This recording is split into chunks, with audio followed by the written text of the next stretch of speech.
Hi there, it's Kevin with the Rogue Market here with a new video series called the Rogue Roundup, where each week we'll look at all of the various formats from Legacy, Pauper, Commander, Modern, and Standard, and give my pick for each card that I'm investing in from their respective format.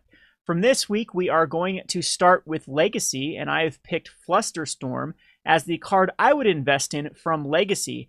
Now, I know that Flusterstorm has been relegated more as a sideboard card, but if you check out most of the blue list, they are running between 2 and 3 of them in a combination in the main and the sideboard. So while Storm isn't the threat it once was, or other decks that Flusterstorm was extremely good against, it still seems to be a highly played card. In fact, it's the 7th most played card in Legacy at this moment as blue decks continue to be on the rise. Flusterstorm was recently reprinted in Iconic Masters, and I think it's a good time to start investing in the Flusterstorms as it is bottom out to $15. However, I don't like the $15 price tag. If you check buy lists in Cardsphere, you can get these for as cheap as $11 or $10, and that would be my targeted price. On it to Pauper. Pauper, for this week, I have chosen Augur of Bolas, but specifically the foils. Now, foils out of Master sets, Modern Masters would be the set that I would invest in, are usually a lot less. The foil multiplier is a lot less than other sets. That's because there's one foil per pack. However, these do tend to recover long term. Augur of Bolas is the most played creature in Pauper and goes in very popular decks like Is It Delver, Blue-Black Control, and even Inside Out Combo. So at a whopping 80 cents, I think this is a very good investment if Pauper gains momentum like it did last year or early this year. Next, we are going to take a look at Standard. This week on the Market Monday, we did an entire video looking at cards that are surviving rotation in Standard. My number one pick for that video was History of Benalia. I like History of Benalia because it has already proven itself in decks like Blue-White Flash or Historic Flash, as well as Black-White Knights, which have very few cards that are rotating out. History of Benalia also pairs very well with the Celestia Convoke ability and has already started to show up in lists that the pros are putting out in various websites like TCG Player or Star City Games. Although History of Benalia has been doing nothing but falling since its initial price spike after its release, I think that $11 is pretty cheap comparative to how much this card sees play. I think that after week 1 or week 2, we're going to see a lot of top 8 lists that are sporting a full playset of History of Benalia, and that will cause the price to go up significantly. It does come from Dominaria, which I've never been a fan of speculating into Dominaria cards, as this is supposedly the second highest sold set in the history of Magic the Gathering. However, at a Mythic, it's a lot more attractive at the $11 mark as a potential double up or even triple up. In my opinion, you should get your copies now and be aggressive. Purchasing them from anywhere from $9 to $11 is a smart buy. Up next, we have Modern, and for this one, we have a good one. This is Surgical Extraction.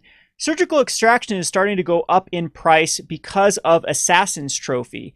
With Field of Ruin and now Assassin's Trophy, people are speculating that they can lock out an opponent's mana base by surgically extracting their non-basic lands from their deck. Surgical Extraction already sees a whopping amount of play in both Modern and Legacy and hasn't been printed since Modern Master 2015. I think at the $24 mark, this is a bargain card, and we can easily see this card going up to $30 or $40 by the end of the year. What makes this card more appealing is that with the printing of Assassin's Trophy, a lot of the graveyard-based decks now have a silver bullet answer to cards like Rest in Peace and Leyline of the Void. Surgical Extraction may now be the answer to those dreaded graveyard-based decks, especially with the Phyrexian mana that it can be included in any deck, not just black decks, at the cost of just 2 life and at instant speed. Last but not least, we have Commander. For this week, I have chosen Helm of the Host from Dominaria. Helm of the Host is a very strong pickup right now. It is at its all-time low at $2.50, sees double the amount of play as its next closest from the Dominaria set, as well as it's one of the strongest Commander cards printed in at least the last 2 years. Almost every Commander deck could use a Helm of the Host if they have any sort of ETB effect on their Commander or even other cards that are contained in the Commander deck. Helm of the Host is a card that I have personally picked up over 100 copies in the past few weeks, as I think it is that strong of a pickup.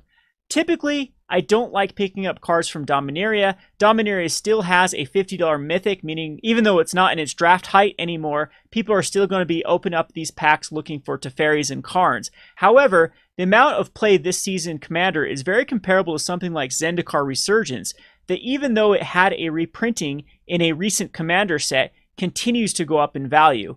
I think the Helm of the Host is one of the best pickups in a long time, and I highly suggest you follow suit and start picking up your Helm of the Host at the $2 to even $2.50 range. So there you have it. Those are my 5 picks for this week's episode of the Rogue Roundup. Do you agree? Disagree?